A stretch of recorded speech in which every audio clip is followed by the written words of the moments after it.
તમને કહેવામાં આવેલું છે કે 90 માણસો છે એક કામ 40 દિવસોમાં પૂરું કરે છે. આ એટલે આપણને કુલ કામ મળ્યું કહેવાય. જો આ વસ્તુ આપણે લેતા જઈએ, કુલ કામ કેટલું થઈ જશે? તો કે કુલ કામ આપણા માટે થઈ જશે 90 ગુણ્યા 40, એટલે આનો અર્થ એવો થયો 3600 કામ થઈ ગયું આપણા માટે, કુલ કામ થયું.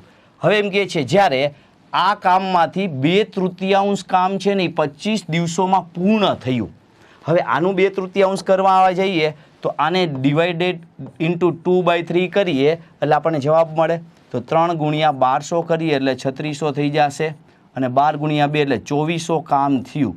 હવે આ 2400 કામ થઈ ગયું છે એ 25 દિવસમાં પૂરું થઈ ગયું. કુલ કામ હતું 3600. તો હવે આપણે એમ કહી શકીએ છીએ બાકી કેટલું રહેશે? તો કે 2400 આપણા માટે થઈ ગયું છે, હતું કુલ 3600, તો બાકી કામ કેટલું વધે? તો કે બાકી કામ વધે 1200 વધે.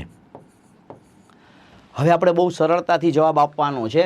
તો એમ કહે છે બાકીનું કામ પૂરું કરવા કેટલા માણસો ઓછા જોઈએ છે એવું જોવાનું છે. પહેલાં 90 માણસો જોતા હતા, હવે બાકીનું કામ 1200 કામ છે એ કામ કેટલા દિવસમાં પૂરું કરવું છે? તો કે કુલ 40 દિવસ હતા, એમાંથી 25 દિવસ ઓલરેડી કામના થઈ ગયા છે, તો 15 દિવસ કામ કરવાનું રહેશે. અને 1200 કામ પૂરું કરવું છે તો 15 8 120 એટલે 80 માણસોની જરૂર પડે.